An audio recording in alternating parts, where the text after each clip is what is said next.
دیکھیں ایک معنی تو یہ کیا گیا ہے کہ من زکاہا کی ضمیر راجع ہے نفس کے طرف، مراد کو پہنچا کامیاب ہوا وہ شخص جس نے اپنے نفس کو پاک کر لیا۔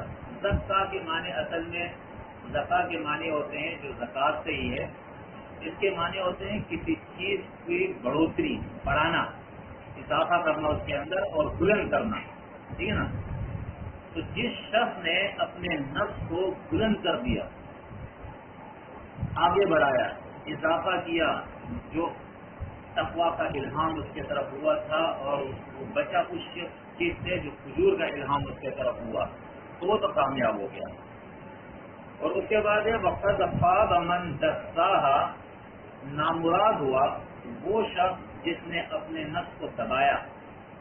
دستا اصل میں یہ دستا، دس کہتے ہیں کسی چیز کو کسی چیز کے اندر ملا دینا اس طریقے سے کہ وہ اس میں غائب ہو جائے، کسی ایک چیز کو دوسری چیز کے اندر ملا دینا، ڈال دینا، داخل کر دینا اس طریقے سے کہ وہ اس کے اندر غائب ہو جائے، تو اس کو کہتے ہیں دس۔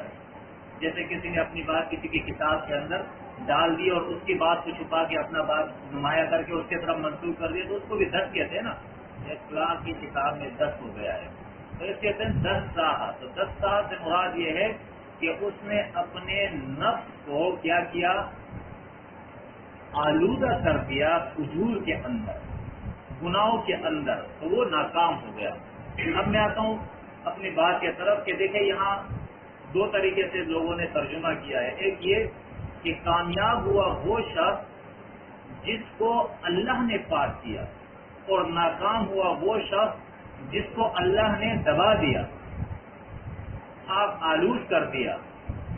دوسرا معنی کامیاب ہوا وہ شخص جس نے اپنے نفس کو بلند کیا، پاک کیا، اور ناکام ہوا وہ شخص جس نے اپنے نفس کو گرد آلود کر دیا یا دبا دیا۔ اب آپ لوگوں کا تھوڑا سا امتحان میں لوں گا، کیونکہ درس آپ لوگوں نے سنا، جو صحیح موقف تھا وہ بھی میں نے آپ کے سامنے بیان کر دیا۔ اب میں آپ سے پوچھوں گا کہ کون سا معنی دونوں کے اندر صحیح ہے، کہ اللہ نے جس نفس کو پاک کیا وہ کامیاب ہوا، جس کو اللہ نے دبا دیا وہ ناکام ہوا، یا وہ مانا کہ نفس نے اپنے آپ کو، انسان نے اپنے آپ کو، اپنے نفس کو پاک کیا اور انسان نے اپنے نفس کو جو ہے گرد آلود کیا؟ دونوں میں سے کون سا مانا صحیح ہے؟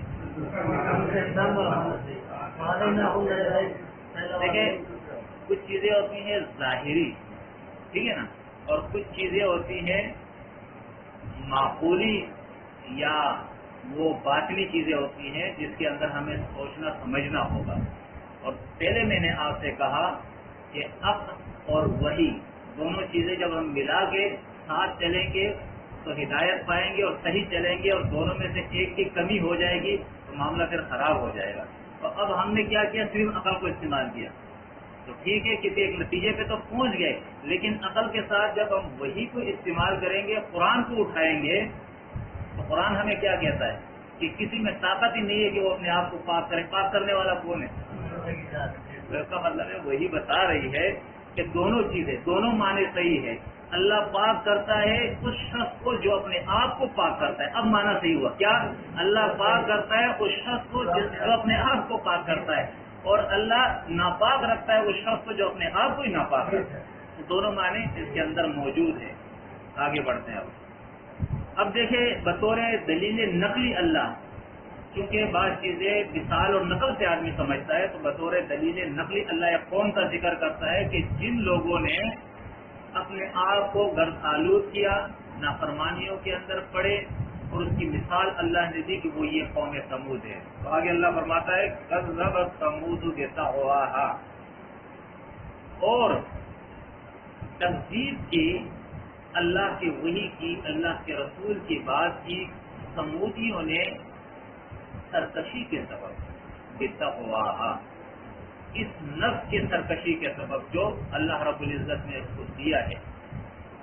آگے اللہ فرماتا ہے اذ بعث اشقاہا، جب اٹھا ایک بدبخت ان کی قوم میں سے ایک بدبخت اٹھا ہے اور فقال لهم رسول اللہ، کہا اللہ کے رسول نے ان سے اللہ کے رسول نے کہا ناقۃ اللہ وسقیاھا، یہ اللہ کی اونٹنی ہے۔ انہوں نے معجزے کا مطالبہ کیا تھا، اللہ رب العزت نے بطور معجزہ قوم سمود کے پاس کون سے پیغمبر آئے تھے؟ صالح علیہ السلام۔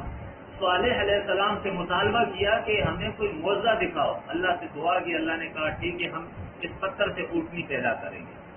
اللہ نے پیدا کر دی اور کہا کہ دیکھو یہ شاعر اللہ میں سے ہے، تمہارا اور اس کے پانی پینے کا وقت مقرر ہے، اس کی باری میں تمہیں پانی نہیں پینا ہے، اور دوسرا برائی کے ساتھ اس کو ہاتھ نہیں لگانا ہے کہ اس کو نقصان پہنچائے، کوئی برائی کا ارادہ کریں ورنہ پھر تمہارا خیر نہیں۔ رسول نے یہ بات کی لیکن انہوں نے تکذیب کی، نہ اس کے پانی کا وقت دیا اور نہ اس کو پھر کیا کیا فَكَذَّبُوهُ، بس تکذیب کی اس کی، یعنی اس رسول کی تکذیب کی، فَعَقَرُوهَا، اور اسے ہلاک کر دیا اس اونٹنی کو، اس کے ہاتھ اور پاؤں کاٹ دیے۔ پھر کیا ہوا؟ فَدَمْدَمَ عَلَيْهِمْ رَبُّهُمْ بِذَنبِهِمْ فَسَوَّاهَا، بس اللہ رب العزت نے دمدمہ کہتے ہیں اللہ کی ناراضگی کو، ہلاکت کو، اور اس کا صلہ جرر اللہ آتا ہے تو اس کے معنی ہوتے ہیں اس ہلاکت کو اس قوم کے اوپر، اس شخص کے اوپر ڈال دینا۔ فَدَمْدَمَ عَلَيْهِمْ، بس ہلاکت، عذاب، اپنا غصہ اللہ نے اس کے اوپر ڈال دیا، بِذَنبِهِمْ، ان کے گناہوں کے سبب، فَسَوَّاهَا، بس ان کو زمین کے ساتھ ہموار کر دیا، برابر کر دیا۔ یہ مثال ہے اس قوم کی جو تم سے پہلے گزری ہے، جب انہوں نے اللہ کے رسول کی بات نہیں مانی ہے، اللہ کی بات نہیں مانی ہے، تو اس کے بعد ہلاکت سے ان کو کوئی نہیں بچا سکا۔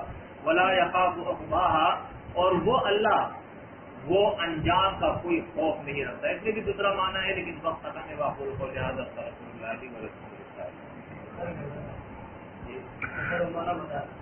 بالکل ختم۔ اس میں بھی یہی ہے کہ اس سے مراد وہ شخص بھی ہو سکتا ہے بدبخت